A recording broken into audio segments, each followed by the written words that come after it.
My name's Alex Kais, artist and realtor. This is a home in Seattle, and this is Ballard.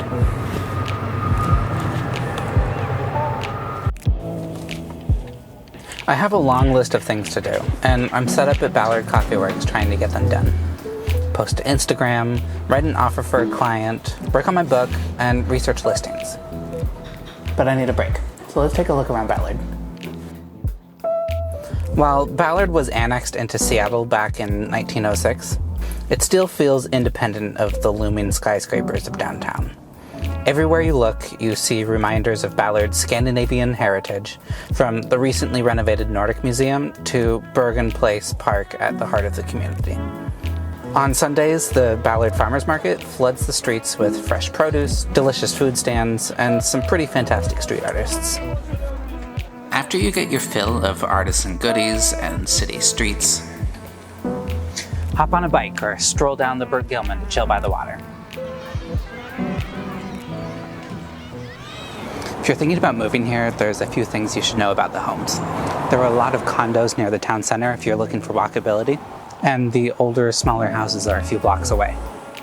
But this neighborhood has seen a ton of these 1920s and 40s buildings get torn down and replaced with tightly packed, tall townhouses. Let's go have a look at all these options.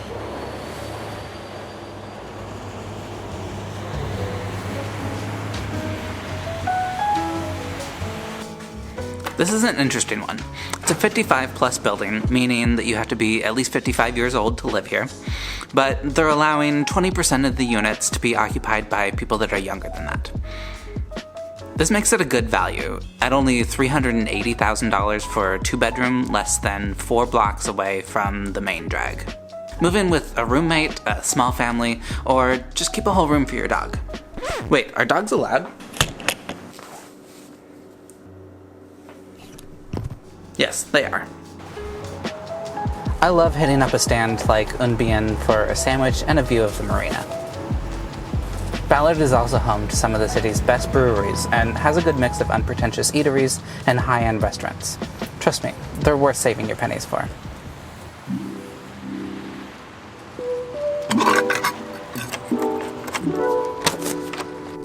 I'm such a fan of these older homes that have been remodeled, lived in, added to, because there's so much history and all these little quirks to discover after you move in. And this place is no different. Just around the corner from my lunch spot, it was built in the 40s, and there's so much to try and figure out. An addition here, remodel there, all these little nooks and crannies to look in. Sure, you could fix it up and modernize it, or you could move in and be perfectly happy as is. With the average price of a 3-bedroom in Ballard being $775, this is a good buy at $685. Okay, you just got your dream job and you want a place that's a bit newer, a bit nicer, and completely modernized. Well, you have to have a look at these new townhouses that are going up all over Ballard.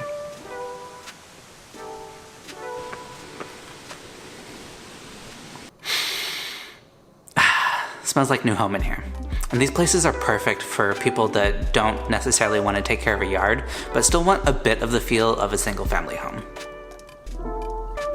Of course, this pushes you up to about $775 for 2 bedrooms, but it gets you a private garage, your own rooftop deck, and walkable access to all that Ballard has to offer. Before you buy in Ballard, here are a few things to think about. One of them is cost. Ballard's amazing, full of beautiful homes and condos, and they're not cheap.